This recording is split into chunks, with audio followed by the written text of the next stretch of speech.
Have you had much experience with hate or negative feedback? One time, I think I did a video on, I titled it Men Are Trash and So Are We. And then I ended up on a Reddit thread, and the Reddit thread was Pick Me of the Week. Hey, I'm Adella Afadi and welcome to my space. Over here, we like to think openly and critically. We unpack the cool and crazy things that go on this place we call the internet. You've been on YouTube for 9 years, is Yes, that right? 9 Did years. my digging, scrolling, and I was like, my God, I'm still scrolling. Like, what is going on? How did you get started with YouTube? I grew up watching the OGs, and then it was only after a few years of watching them that I was like, oh, do you know what? I think I could do this. This would be fun. One piece of advice that you would give to beginner content creators? If you want to be a content creator. Hi, Adella. Hi, Jade. Welcome to the Creative Project podcast. Thank you. Thank Thanks you for so having me. much. Thank you for joining me. I really appreciate it. It's a big ask because we're in East. Yeah. I don't know if are you on this side of the river? I'm in Southeast. So it's Okay, not bad. It's not not too bad. big. It's like half an hour drive. Everyone else Yeah, is yeah. like, honey, no. Where does everyone live? Like even like north. Oh, and they're like, really? yeah, Okay, they're okay. like, it's not happening. I'm like, Yeah, okay. So I appreciate you taking the time out. No worries. I'm so excited to talk to you today because you've had an amazing journey. Yes. And you've recently quit your job. I have. I quit my which job. I'm very excited to talk to you about. Before we dive into that, why don't you tell me a little bit about who you are and Yep. give some context to everyone listening? Yeah, cool. So I'm Adella Afadi on all my socials. I am now a full-time content creator. I host a little bit, do panels, presenting. I'm hoping for that in the future. And the main thing I do, I'd say YouTube is my main channel. And I create at the moment what I like to call video essays. So I talk about topics that affect sort of me, people like me, sort of young millennials, women mostly. And we talk about anything from beauty standards, body image, social media, cancel culture, those sorts of hot topics. And I call them essays because they are literally like essays. I literally write an essay and then Oh, I do do, yeah, you? because I'm not good with notes. Right. So I start off writing notes and then end up writing a whole essay, and I do Stop the it. research, and then my videos end up being a spoken essay. That's so, I had no idea that was the process. Yeah. So how long does it take you? It really depends on the topic, but the filming part is the quick part. The filming Right. takes like 20 minutes maybe once I'm set up, but the research could take me like, if I'm doing it back to back, I'd probably say it took me like 4 hours or something like that. Wow. Yeah. And now that I'm doing it full time, I'm trying to sort of use my day as I'm going to research, I'm going to write this whole thing, and that could take like maybe in a day I'll script 2 videos or something. Yeah. But yeah, it really depends. That's wild. So now that you're full time, how many videos are you hoping to create? Because when you said that, I was like, whoo. Yeah. So I'm hoping to go back to weekly uploads. Okay. At the moment, I'm going to do bi-weekly just to give myself some time to sort of catch up, because not only am I scripting videos and creating content, I'm also sort of doing my strategy in the background, and I've got so many exciting plans of what I want to do. Yeah. But yeah, a lot of that requires the background work. So yeah, behind the scenes I'm doing that, but I really just want to get back to posting regularly. So it'll be bi-weekly for now, and then once I get a bit of a backlog, it'll be weekly. Okay. Yeah. Okay, cool. So you've been on YouTube for 9 years. Is Yes. that right? 9 Did my years. digging, scrolling, and I was like, my God, I'm still scrolling. Like, what is going on? 9 years. Yeah. How did you get started with YouTube, and how's your journey changed over time? So I think I got started, I'm definitely not an OG, but I feel like I'm second wave OG. Okay. So I grew up watching the OGs, like the Patricia Brights and the Shirley and Yangs, the Beauty by JJs and stuff. And I just, like a lot of people at the time, I was obsessed with YouTube and I loved just watching their videos. And then it was only after a few years of watching them that I was like, oh, do you know what? I think I could do this. This would be fun. So my first year of uni, for my birthday, I got gifted a camera and I started recording videos. And at the time I was doing like fashion hauls and beauty videos and stuff. Yeah. And I was doing that for a few years on and off. And then that actually allowed me, because I was studying marketing at the time at uni, I think that helped me get into the social media marketing space, because I was like on my CV, well, I do social media in my spare time and I studied marketing. And so YouTube was always something that I did in the background. And part of me was like, you know, I do want to do this full time, but that sort of realization happened gradually. Okay. And then it got to a point where I was like, okay, no, I definitely want to do this full time. But with the 9 to 5 experience that I had, I really wanted to come at it properly. Like I was like, need to come with a strategy, need to come with a marketing plan. So I did all of that.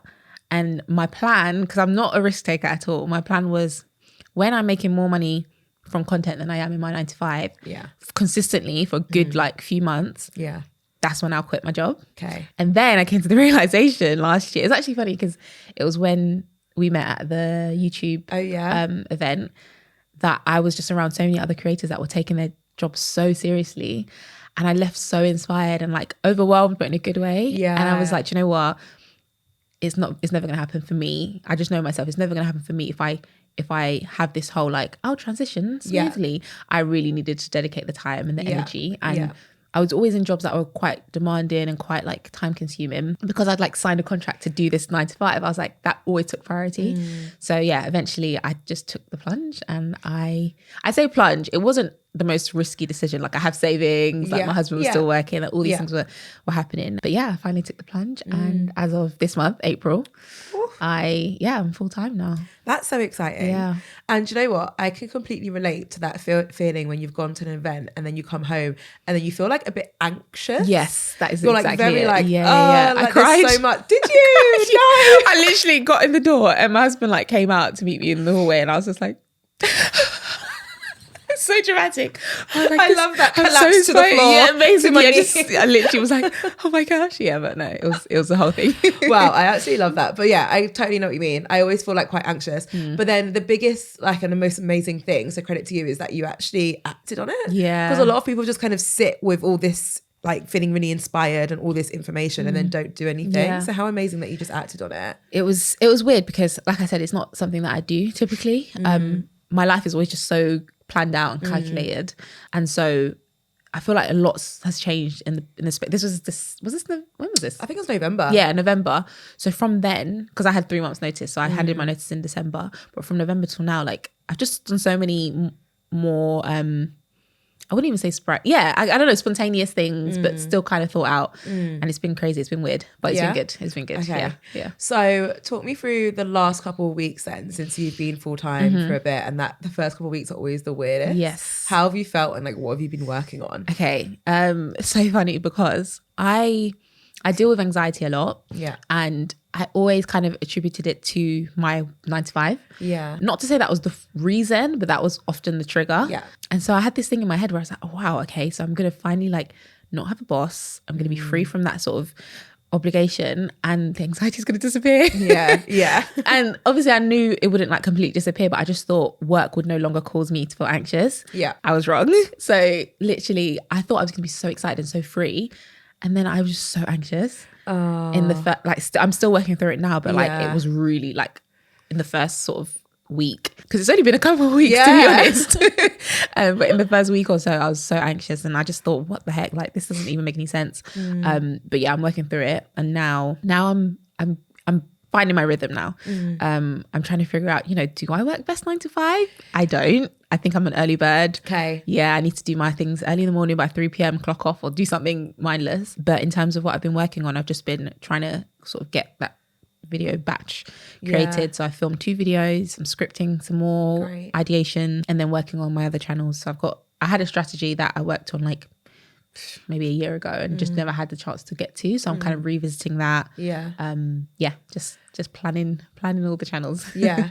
Okay, amazing. I know what you mean in terms of that anxiety. I feel like it's a different anxiety. And then also there's like, I don't know about you, but I had a real realization about myself and how problematic I can be. Okay. Because I used to blame everything on like, not even my old managers, they were great, but just the fact that like work was so hard and so busy and the people were asking so much of me. And then when I stopped working there, I still felt that way and I was still working too much. And I was like, no, I'm the problem.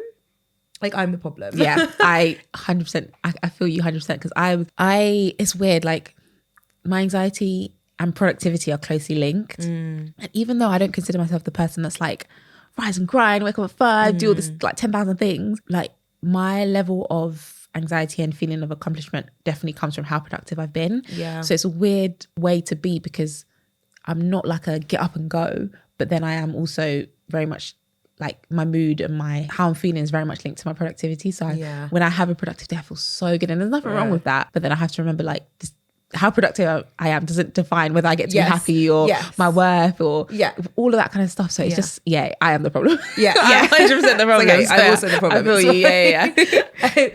So you mentioned you're working on your social media strategy, other channels. What does that look like? Like, what's your plan? Okay, so it kind of looks like, so I'm lucky because my husband also works in marketing. Great. And he's like really into like strategy development and stuff. He's also on the tech side. So basically great. He's perfect for me. But we kind of sat down together once and we were talking about who do I want to be? Like who am I obviously as a person, but you know, who do I want to be online? Who do I want to be as a creator, as a career? And then from that, we kind of work backwards and we kind of identified what does each channel look like? What's the purpose of each channel? Like, for example, my YouTube is clear what I do on YouTube, but on Instagram, what does that look like? And for me, I do want my Instagram to be sort of like how do I describe it? It's kind of like, if you want to know me in my everyday, then come to my Instagram. You'll see sort of me candidly behind the scenes, just me being me, no script, just like, just very candid. TikTok, I'm still figuring out. TikTok's a crazy place. TikTok is the wild west of social media. I'm just throwing everything at the wall, seeing what sticks. So I'm still kind of figuring that one out. And then also looking at like, what kind of brands do I want to work with? Because I don't know if I fit into a specific genre. Like I don't do beauty or makeup or fashion. So trying to understand, okay, what kind of brands could I work with? That's like an important part of that. Also just setting goals, like how many subscribers do I want to get to? How much money do I want to be earning? Yeah, those sorts of things. I'm just writing them down. I've got like a whole deck together so that I can just stay focused. Basically. And it really helps when brands reach out or when opportunities come my way to know, like, does this actually fit where I want to go, and not being afraid to say no if it doesn't. That's such a good point. I think that's something that a lot of us as creators fail to do, and then what ends up happening is that we end up agreeing to things that aren't in alignment because we've not gotten really clear on what that is for us. So you end up just kind of taking things, even if it's companies that hopefully you still love, you can still love the brand and then look back and be like, that actually didn't make any sense though. You know? So speaking of brand partnerships and that kind of stuff, do you know one thing that I noticed about you when I was doing all my research slash stalking was you had this video where you partnered with Justine, who's like a really big brand. And I know there'll be some people listening who are American. What's a good Postmates? Maybe. I think Postmates is like just so huge brand, right? And what was so interesting, you know, on YouTube you can see like the most replayed part of the video. You know, your ad was the most replayed part. I was like, how has she done this? That's interesting. I was very thanks shocked. for pointing that out. So you know, make sure you tell that to the next person you pitched to. I was like, how have you managed to make the sponsored part the most replayed part of the video? I thought it was very impressive. So what is your approach to brand partnerships at the moment? So my approach first and foremost is like, does this align? Like I try not to, I know it's a lucky place to be in, but I try not to think about the money aspect of it. That's why even though I took somewhat of a risk by doing this full time, I definitely have savings and I have like, I'll be good for a few months if nothing comes in. And I think that's a really important place to be in, because when you start, if I go into this desperate, like I just think it's going to reflect in the kind of partnerships I have and they're not going to make any sense. And it's just going to ruin everything. So I just think, does this brand align? Like, you know, I get approached by brands that want me to sell like screen protectors and stuff like that, and I'm like, it doesn't make any sense. I'd rather have a really good video, and if I think it's going to be ruined by the type of sponsor I do and it's going to be an obvious like cash grab, then I won't do it, because I don't want to ruin a good video. I think of if I do think I'm going to align with the brand, I just think about how I can integrate it in the best way possible. Like I've just seen some really creative ways that people integrate their ads. Like, some people are very upfront. They're like, okay, and thanks to our sponsor, and then they'll have like even a time bar that says how long the sponsorship is going on for, and they're very transparent with their subscribers, and they say, you know, please watch the whole thing, this really helps me out and stuff like that. But I just like to sort of integrate it in, so even if I can find a way to make the video fit the sponsor or the sponsor fit the video, that's what I would try to do. Like, for example, I did one with HelloFresh and I was talking about adulting, and I talked about how like everything takes forever, including cooking. And then I sort of segued into, that's why HelloFresh is so great. Nice. So I just try to make it as organic as possible. I try to never read from a script. I know a lot of brands will give you a script, as long as I can memorize that and sort of feed it in naturally. I think that's important, because, you know, people aren't stupid. They know you're doing an ad, they know you're getting paid, but at least, you know, make an effort. Make an effort. Don't be like a robot, you know. So I just try to make it as seamless as possible. And do you pitch to brands, or do you mostly work with brands who reach out to you? So at the moment I work with brands that reach out to me, but I'm definitely wanting to pitch in the future. I think when it was more of a side hustle, it was like whatever comes in, great, that comes in, because it wasn't my main source of income. But now as I'm sort of creating this list of brands that I really want to work with, I definitely will be, pitching. And how do you come up with that list? Because your niche is quite unique. So, sometimes, okay, so my niche is very easy to come up with like the brand that I'm going to work with. And then there's somewhere I'm like, oh, this is actually quite difficult. You've got to really think outside the box. Yeah. So how do you come up with a list? So because of what I do, it's not always going to be what the brand offers. So it's not going to be like the product or the service per se.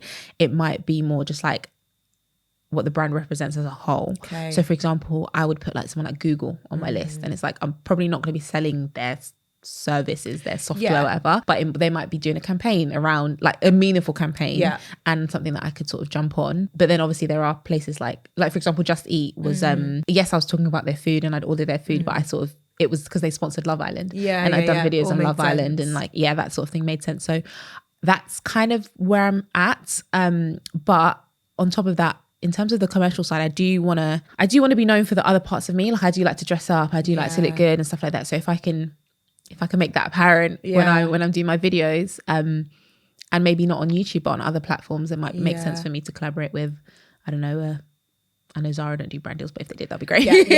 Stuff like that. That'd be cool. It would be great, wouldn't it? But if everyone would just stop doing this amazing content for them, free of charge, exactly. maybe they will pay us. Maybe they will. Okay, so speaking of brand partnerships, income, and the fact that you've just quit your job, what is your plan from a monetary sense? Like, where are you planning on earning your income from? So YouTube ad revenue, I would love that to be like a consistent, always on, like background sort of money that comes in, because there were times when, even when I was working full time, when my channel was spiking. This was 2020, and there were some months I was making like maybe $3,000, $4,000 just from ad revenue. And this only lasted a few months, but I was like, if that could be consistent, if that could be my norm, my baseline, that would be great, because that can sustain me. But then I think where the real money comes from is brand deals. But then I'm also big on like ownership, so I would love to own something that also brings in money, because at the end of the day, yes, I'm self-employed now, but I'm not really, do you know what I mean? Like I work for Google, I work for Instagram, I work Google, for Facebook. Paychecks coming from another brand. Exactly. So that is, I still need to figure that one out.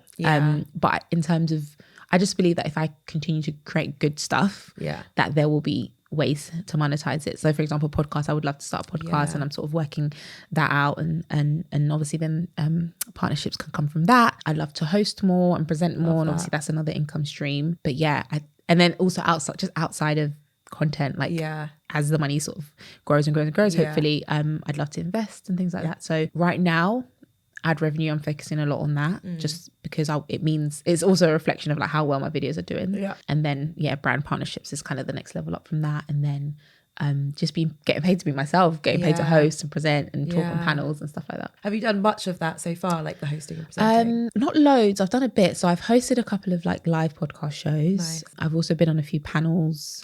Presenting I've not done. So I know hosting and presenting are kind of similar, but they're obviously not. But that's kind of like the next one I want to crack. I think you'd be so good at that. Thank you. Question, because I get this question quite a bit.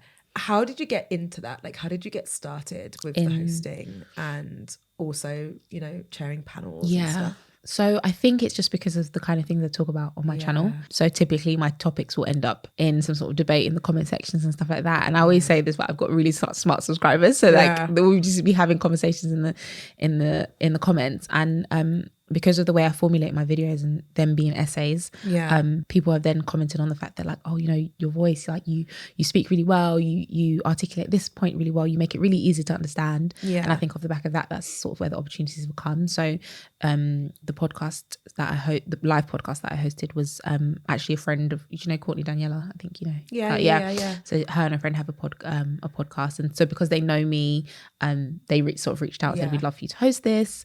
And then the panels, that kind of just comes into my inbox through, they might be doing a panel on hair or on beauty, and they just want sort of different voices to be on the panel. So I think it helps to put it out there that you can actually talk about these things, whether that be through your content theme or on your social media somehow. I think just let them know that you can do it, and they'll sort of come to you. I completely agree with that. I remember like when someone's asked me before, how did you get your first speaking gig? And I was like, I literally just started calling myself a public speaker. I just put it in my signature. Yeah. And I was like, I am this. Yeah. So. I put it on my LinkedIn. I was like, content creator, host, presenter. Yeah, literally. That's what I am now. Yeah, so it's amazing like how impactful that can be. Yeah, though. yeah. Also for you personally as well, like when you truly believe it. Yeah. Okay, that's really interesting. So I want to dive a bit deeper into your content because it's amazing. Thank and if you. anyone's listening who hasn't watched any of your videos before, you need to check it out. You have told me a bit about your process.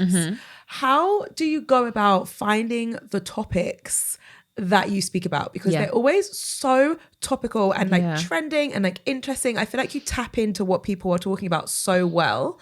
How do you do it? So, do you know what? The longer I do it, the harder it gets, because you kind of almost not run out, but you kind of start to, When I first started, it was just things that had always been on my mind. Yeah. So I think the first time I sort of pivoted from, I'd always kind of been talking about things, but in this specific format that really works for my channel now, it was a video about beauty standards. Yeah. And it's just something I talk about all the time to my friends, to my family, whatever. And so when I thought, okay, I'm going to try this, because I actually saw someone in America doing this sort of video essay style thing on YouTube, and I said, I'm going to try that. And when I thought about the topic, I was like, beauty standards, it has to be like, I literally love talking about this kind of stuff. So that just came naturally. But then it could be anything. I could see something on Twitter, a debate happening on Twitter, and I'm like, this is an interesting topic, and I'll just make note of it. Or it could be a trend that's emerging on social media, and I'm like, let me dive into this. I don't typically want to be like a gossip page, if that makes sense. So I rarely talk about trending people or topics or like this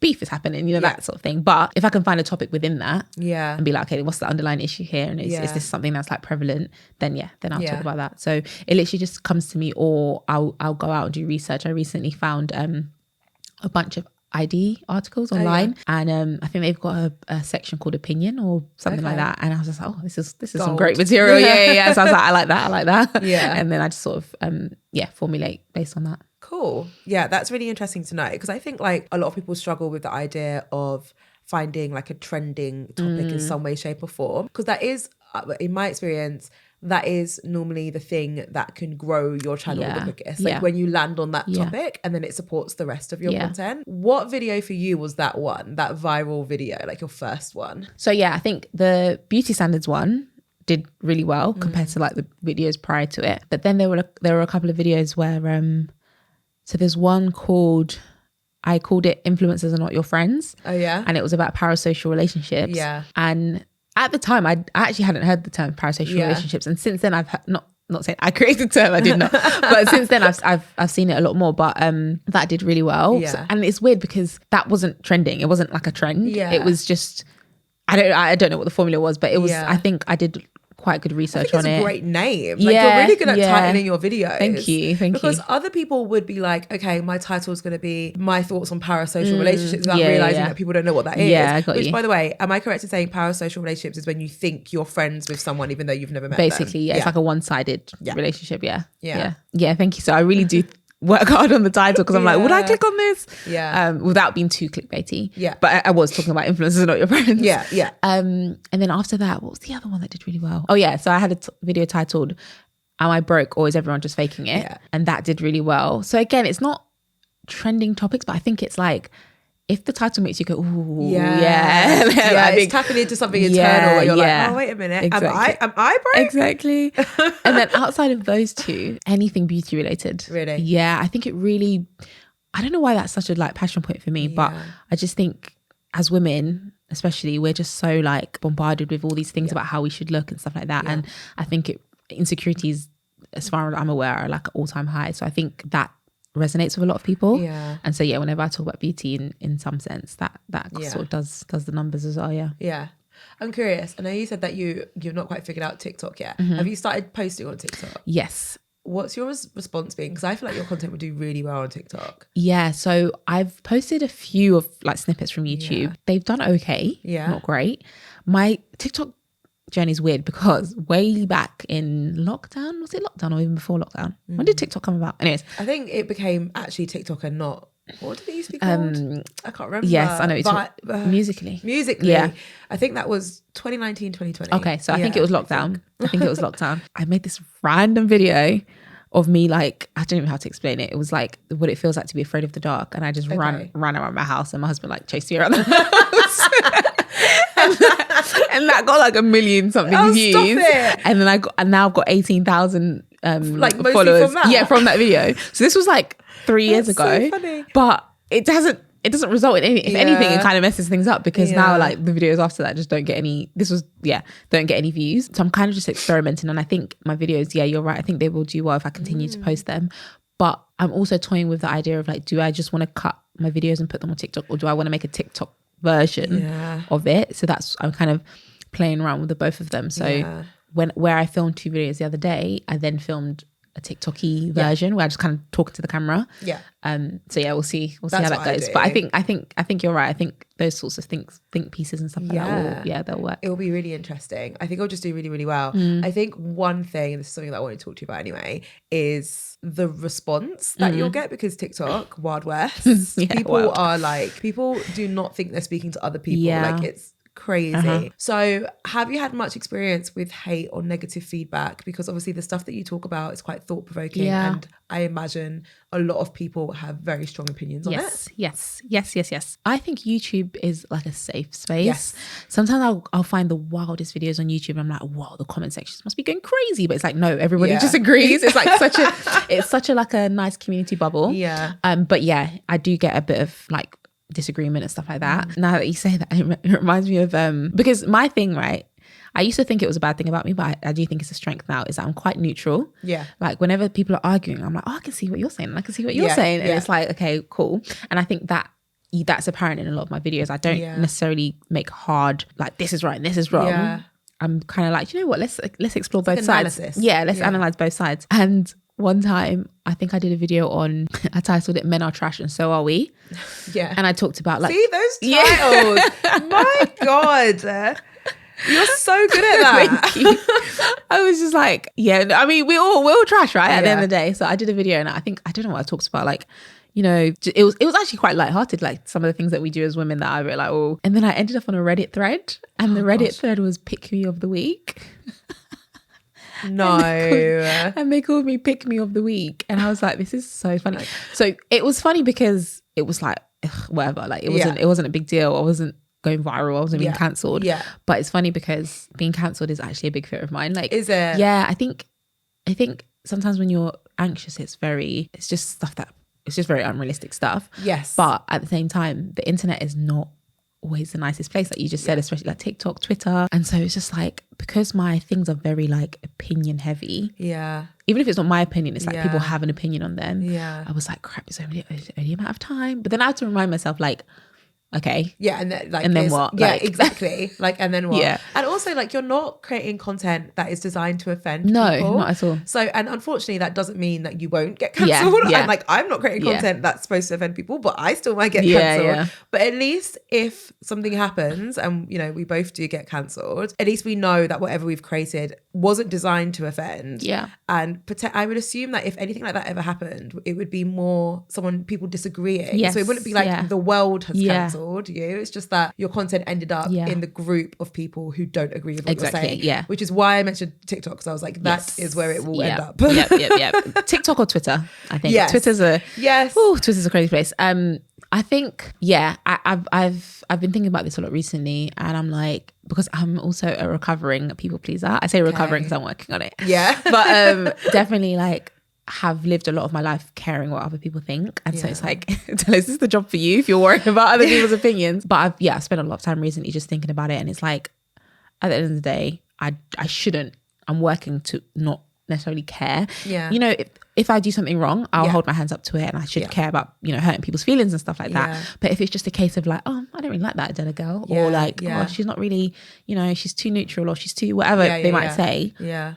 Okay. And most of the time when people get cancelled as well, they actually end up better off. I know, it's so wild. It's weird. It's a weird place. It's not real. It doesn't actually. It's the strangest thing, especially people who get cancelled for like weird reasons that aren't necessarily that serious. I Yes. feel like it gives them publicity. Yeah, exactly. And then suddenly Exactly. everyone knows about them and they just carry on Yeah. with their lives. Yeah. Even when it is serious, and that's when it's very disappointing. Yeah, You know, yeah, this yeah, one's exactly. like really messed up, and I'm Yeah. like, How have you got more How are you support? back? It was 2 weeks ago. Yeah. And Like, it's what's because going on? it's because there's always going to be an opposing view, and so Yes. all it does is strengthen the The support of the yeah. opposing view. Yeah. So whether it's problematic or not, like you're just going to get double the support. But obviously, to the person and to the people watching, it doesn't feel like that. It's like, whoa, like this person's really getting it, but it's like the no, they're negative not. voices are so much louder than the positive, and it's so 100%. frustrating. Yeah. And it's like a constant like battle. I don't know if you feel this way, but for me, it's like it's such like a mindset thing that I feel like I'm training myself every day to focus on the positive ones. I don't think you ever reach a stage where you just focus on positive more than negative. It's so just true. a constant thing. Yeah. I said it today actually to my husband. So like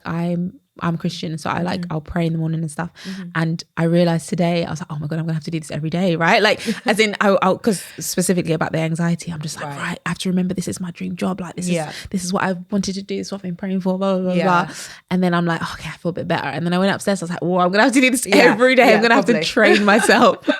I'm gonna have to train myself to like not feed into the negativity, not think negatively, to focus on the positive. And I've been actively trying to like because a lot of people have been encouraging me recently, and I'm like, Adella, remember this, like don't like let this, don't brush over this and then focus on the negative. So definitely have to like, it's definitely a mindset shift. It is, and you're so right, it's just continuous. Do you know what I do now? And this is going to sound so extreme, but just bear with me. I don't want this to put you off because it might sound like I'm doing the most, but like I have certain podcasts and like books, like audio books that I will listen to before I go to bed when I'm doing like skincare routine, and then in the morning. So it helps me like relax when I'm sleeping. I don't like stress over stuff. It's like really positive, and then in the morning, really positive starts. Send me all of those. Yeah, I will. No, that's a good shout. And then I read for like 30 minutes every day, and it's usually like non-fiction stuff. But it's like it's almost like mental programming. And I'll reread the same stuff and like re-listen to the same things. Just because it massively helps. I'm sure it does. really, really does. There's literally so much like in researching all my videos, I learn a lot about like psychology. So I think I want to study psychology. It's so interesting. And it is all a mindset shift. Like, and I'm so like, I don't know what you'd call it, a realist. I don't know. So sometimes I'm like, oh, these positive affirmations, what are they going to do? But like, actually, it does. It tricks you. Our brains are just, these machines that you can actually train into being. You just got to feed the right things to it. Exactly. So that's like, I need to be really big on that right now. Because, it will get so much better. Like and I can't say with complete certainty, but I felt really similar. How long have you been? I've been doing this since I left my job August 2020. Wait, I've got my years 21. Oh, it's been a while. Nice. I thought it could have been last year. 2021. So it's been a little while. Okay. I don't feel anywhere near as anxious. Okay, good. And like genuinely really love like every day. Like genuinely really love it. Okay, good. So okay, that's hopeful. Yeah, and for sure. Would you say you found a rhythm? Yes. Because that's what I'm trying to figure out now. Okay, cool. So I have found a rhythm. I sometimes slip into old patterns. I have a tendency just to overwork. Okay. I don't know if that's ever going to go away. I actually had a bit of a moment on the weekend, similar to what you're saying. Like I went to a conference in Malta, and there were loads of speakers. You meet loads of amazing creators, and it's really inspiring. And I had a bit of a moment where I was like, I like working, so I'm just going to carry on working. Like, you know, when like, because everyone might tell you something like, it's bad, you're working too much, it's bad. You have to sort of make it, what does it mean to me? What does like, that mean to me? Because I think if I was in my old job and I was working that much, like I was for a while, then I get that that's bad because I wasn't enjoying all of it. It was a great job, but I wasn't enjoying all of it. Maybe it was burning you out. It was burning me out. But now I'm like, but I actually... Like sometimes I feel like I make myself stop working. I'm like, but I actually want to continue. So why am I like forcing myself? It's weird. Yeah. No, you have to like make everything apply to you. But when you're so conditioned to like do a certain thing, like even now I'm trying to figure out if the 9 to 5 even works for me. And I work really well in the morning. And so I should really utilize that time and then figure out my evenings. But then it gets to 3 o'clock and I'm like, oh, I shouldn't stop. Like I should keep going. And it's like, but why? Yeah. And have you done everything you want to do today? Have you achieved what you need to achieve? Like these are the things that matter, not how long you're working and taking breaks and all that jazz. That moment when you realize that you don't have to work certain hours is so it's the most confusing moment. It's so hard to train yourself to stop. I almost feel like I have to earn it. Like, And it's like, but you have, you've done what you wanted to do today. But I'm like, no, but I need to make £1,000 and then I can sleep. I'll have dinner. yeah, exactly. Yeah. It's so weird. I'm also a morning person. And then I will, and this is what I do now. I'll like, even if I get to the end of the day, maybe I've started working at like 6 or 7 and then I get to like 4 and I'm like tired, I've got a headache and I just don't want to work anymore.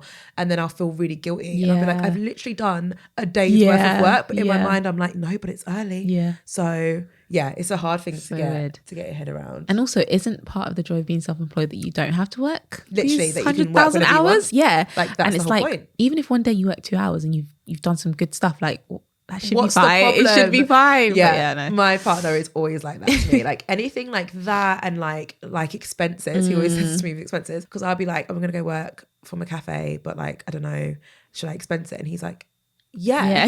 And then he'll literally be like, who do you think approves your expenses? Like I'm so confused. And I was like, no, you're true. so right. So true. He's like, you decide these things. I'm like, And no, isn't it technically cheaper for you to expense it than Yeah, for you to same use your like own, all like time. your Monzo or my something? beauty. Yeah. I mean, I still always do it, but you know, sometimes you're like, oh, am I taking the mick? Am I taking the piss? Yeah. I've gotten a lot better at that. Yeah. You'll be pleased to know. That's so got good. an Uber here. Probably get an Yeah, I Uber got an back. Uber here, and I literally was like to my husband, should I get an Uber? And he's like, yeah, get an Uber. I was like, okay. Like, this is work. So I know, funny. but when it's fun and like you enjoy what you do, that also makes it harder for you to be like, wait, no, this is work. This is work. though. Yeah, you have to remind yourself. Yeah. Because I always think of myself now, well, I've trained myself out of it now, but as unemployed almost. Yeah. I'm like, oh yeah, I left my job. I'm I'm not gonna lie, I still unemployed do now. And it's that. like, no, you're not. Yeah. Like, you have a job. Yeah. It's fine.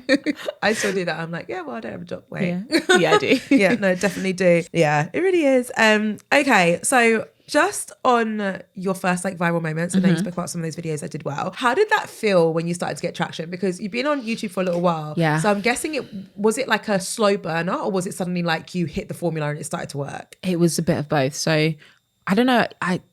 Because I never took it super seriously in the sense that like I wasn't consistent throughout the whole, so I say 9 years, but it's like very on and off. Because of that, I wasn't too mad at where I was at. I was like, you know, fair enough. I reckon if I put in all the effort, I could be further along. But I would say I was stuck on like 27,000 subscribers for a good few years of being on and off. And then it was in lockdown 2020 when I hit this formula, this new way of doing videos, and it all spiked at the same time. And then I'm now at 90,000. Nice. And that jump from 27 to maybe 80 was like in the space of like not even a year, maybe a few months. Yeah. So that's like a big jump.